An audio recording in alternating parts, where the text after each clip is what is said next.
आज हम इस वीडियो के माध्यम से कैन और कुड का प्रयोग करना सीखेंगे। कैन का प्रयोग किया जाता है प्रेजेंट एबिलिटी को बताने के लिए और कुड का प्रयोग किया जाता है पास्ट एबिलिटी को बताने के लिए। एबिलिटी मीन्स पावर, मीन्स क्षमता।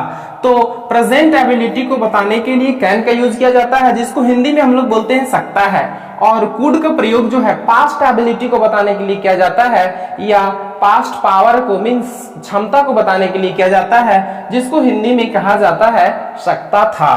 तो कैन का यूज जो है वो किया जाता है प्रेजेंट एबिलिटी को बताने के लिए, प्रेजेंट एबिलिटी को बताने के लिए या पावर को बताने के लिए। एबिलिटी और पावर दोनों का मतलब क्षमता होता है, शक्ति होता है। और ये कुड का जो प्रयोग है वो पास्ट एबिलिटी को बताने के लिए किया जाता है, पास्ट एबिलिटी या पावर। पास्ट में उसका क्या एबिलिटी था, क्या क्षमता था, उसको बताने के लिए कुड का प्रयोग किया जाता है। और प्रेजेंट में उसका क्या पावर है और क्या क्षमता है, उसको बताने के लिए कैन का यूज किया जाता है। अब हम इसका जो यूज है वो हिंदी टू इंग्लिश ट्रांसलेट करके समझेंगे।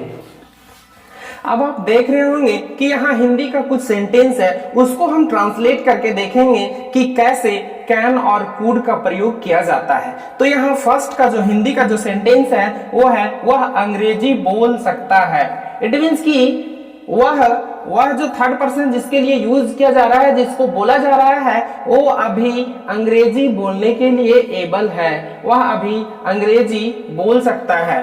तो यहाँ वह के बाद, वह मीन्स ही के बाद कैन का यूज होगा।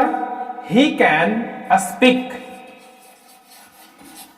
इंग्लिश। सबसे पहले ये जानना जरूरी है कि कैन और कुड का यूज कैसे होता है। ये एक्सिलियरी वर्ब के रूप में होता है। इट मीन्स कि ये हेल्पिंग वर्ब के रूप में होता है। तो इसका जो स्ट्रक्चर है वो है सब्जेक्ट प्लस कैन या could plus verb one plus object. ये इसका स्ट्रक्चर है।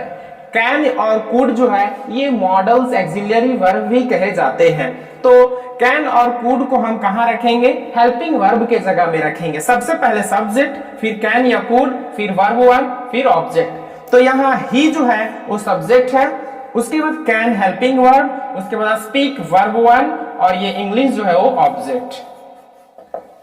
तो वह अंग्रेजी बोल सकता है। It means he can speak English. वह एक कार खरीद सकता था।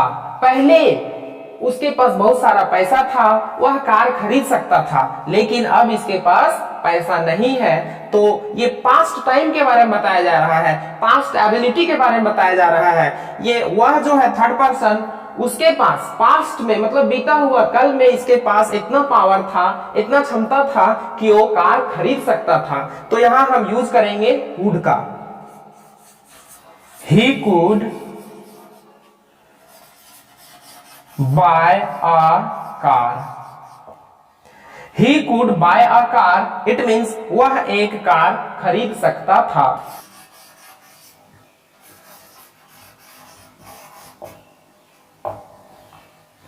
यहाँ कुछ सेंटेंसेस हैं जिसमें कि कैन और कुड का यूज किया गया है। तो चलिए हम इसको समझते हैं। यहाँ I can solve this problem.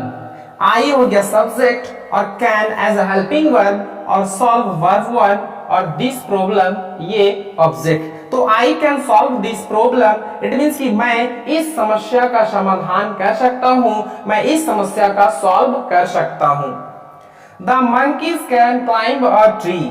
ये मंकी जो है, the monkeys, ये इसमें या तो सिंगुलर सब्जेक्ट हो या प्लूरल सब्जेक्ट, इसमें कोई मतलब नहीं है कि किसके साथ कैन लगाना है या किसके साथ क्या लगाना है। या तो सिंगुलर सब्जेक्ट हो या प्लूरल सब्जेक्ट, सबके साथ हमें कैन या कुड का यूज हम कर सकते हैं। तो the monkeys can climb a tree। It means बंदर एक पेड़ चढ़ सकता है। They could run very fast। they subject हो गया, could मॉडल एक्सिलियरी वर्ब और run वर्ब वन और वेरी फास्ट ऑब्जेक्ट। तो they could run very fast, it means कि वे लोग बहुत तेज दौड़ सकते थे। वे लोग बहुत तेज दौड़ सकते थे। उन लोगों के पास पास्ट में इतना क्षमता था कि वे लोग बहुत तेज दौड़ सकते थे। यहां Ram could pass the examination, Ram हो गया subject, could as a helping verb, और ये पास्ट एबिलिटी को बता रहा है, पास्ट का क्षमता को बता रहा है कि Ram could pass the examination. It means कि राम परीक्षा पास कर सकता था। नेक्स्ट है she could drive a car at the age of 16। She could drive a car at the age of 16। तो यहाँ सी हो गया subject, could as a helping verb और ड्राइव वर्ब 1 और ये ऑब्जेक्ट। तो वह 16 वर्ष के एज में कार चला सकती थी। इस तरह से कैन और कुड का यूज हम बोलचाल के भाषा में कर सकते हैं। कुछ और सेंटेंस है जिसमें कैन और कुड का यूज किया गया है। तो यहाँ ही कैन टीच इंग्लिश, इसका मतलब कि उसके पास क्षमता है, एबिलिटी है कि वह अंग्रेजी पढ़ा सकता है। तो he can teach English, it means वह इंग्लिश पढ़ा सकता है। दे कुड सिंग सॉन्ग्स, उन लोगों के पास पहले क्षमता था, उन लोगों का टोन बहुत अच्छा था कि वे लोग गाना बहुत अच्छा से गा सकते थे। तो दे कुड सिंग सॉन्ग्स, वे लोग गाना गा सकते थे। We could dance on the stage, हम लोग स्टेज पर डांस कर सकते थे, हम लोग स्टेज पर नाच सकते थे। तो हमारे पास पहले क्षमता था, एबिलिटी था कि डांस कर सकते थे हम लोग स्टेज पर। अभी हमारे पास एबिलिटी नहीं है तो हम कुड का यूज करेंगे। अगर अभी हमारे पास एबिलिटी है तो यहाँ हम कैन का यूज करेंगे।